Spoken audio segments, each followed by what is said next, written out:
Being an INFJ personality type can make navigating the world at times feel like a struggle. My figurative energy supply is generally constantly at E for empty because I am a mother and a teacher. Why? Too many things are pulling and pushing at me, including my strong desire to fulfill my own goals and the wants of others, as well as my acute empathy for their emotional suffering. These interrelated elements raise the possibility of burnout for me and all INFJs. I'll explain. INFJs experience burnout for the following 3 reasons, along with some advice on how to get some relief. 3 causes of INFJs burnout. 1. Serving as everyone's advisor. We INFJs are known for being everyone's fictitious counselor because we are perceptive, intuitive, and good people readers. Many INFJs really work as therapists or psychologists to support their families. In my capacity as a teacher, I can't tell you how many times kids have waited outside my door early in the morning to chat to me about their problems at home.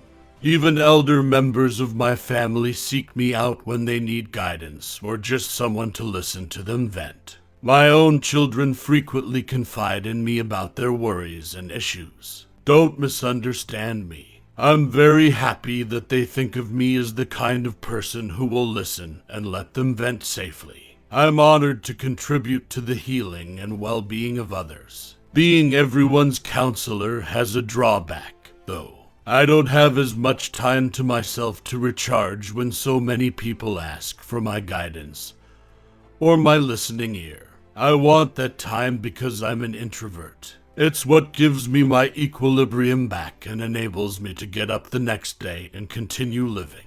Being everyone's counselor not only takes away from my much-needed alone time, but it also activates my doer tendencies. INFJs have judging personalities, which indicates that we are motivated by a sense of completion and success. Along with listening to others, I also spend time attempting to repair the suffering that is placed at my feet. I might give her a call to see how X is doing. Perhaps by doing X or by making plans for Y, I can assist her.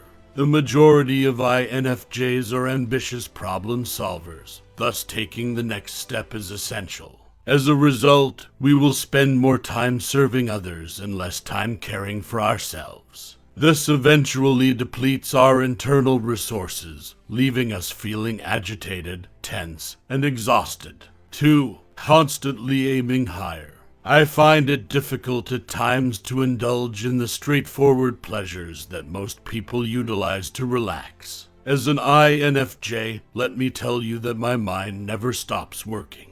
Never. I watch Netflix while I plan, while others Netflix and chill. Even though I may be watching television, a hidden conversation is taking place in my brain. I am concentrating on my oh-so-important to-do list while others are watching the plot of their favorite television show.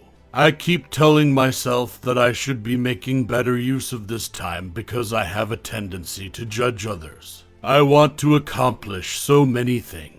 I should be establishing relationships with my kids so I can be the mother they need.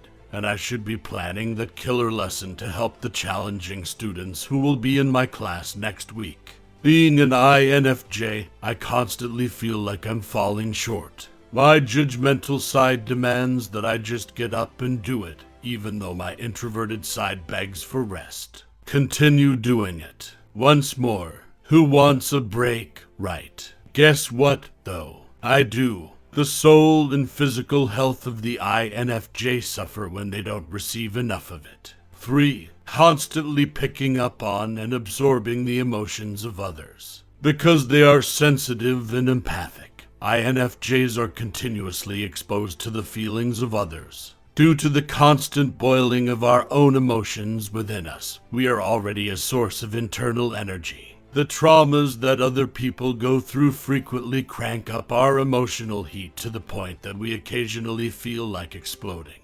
An empath is defined by Judith Orloff as someone who can feel subtle energy and really absorb it from other individuals and diverse situations into own bodies. Orloff is the author of The Empath's Survival Guide, Life Strategies for Sensitive People. Empaths energetically internalize the sentiments and pain of others, and sometimes have problems differentiating someone else's discomfort from own. The author continues. INFJs frequently encounter this phenomenon because of our highly developed intuition and emotional processes, which can lead to increased emotional distress. For instance, just by observing strangers, I might become emotionally trapped. I was recently shopping and used the dressing room to try on outfits. When I went outside to look in the mirror, I saw a group of adolescent females putting on a fashion show for each other.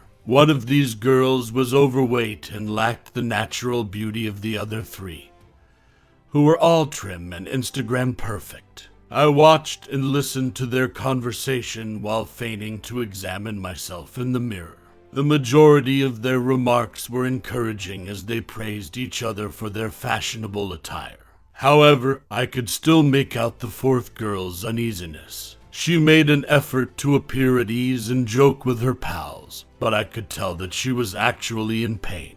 My mind started to wander at that point. I quickly traveled through her life as I imagined it to be, coping with the tough realities of middle school and feeling inferior to the other girls. I obviously have no idea what was going through her head or how her life was, but my empathy was unaffected by it. I kept her in my thoughts the remainder of the day. Even though there was nothing I could have done to change her circumstances, my heart was still filled with sorrow.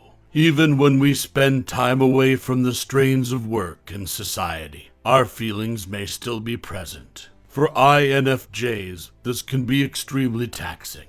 How I manage burnout. When it comes to dealing with burnout, there is no simple solution. My temperament does not allow me to suppress my emotions, and even if I could, would I want to?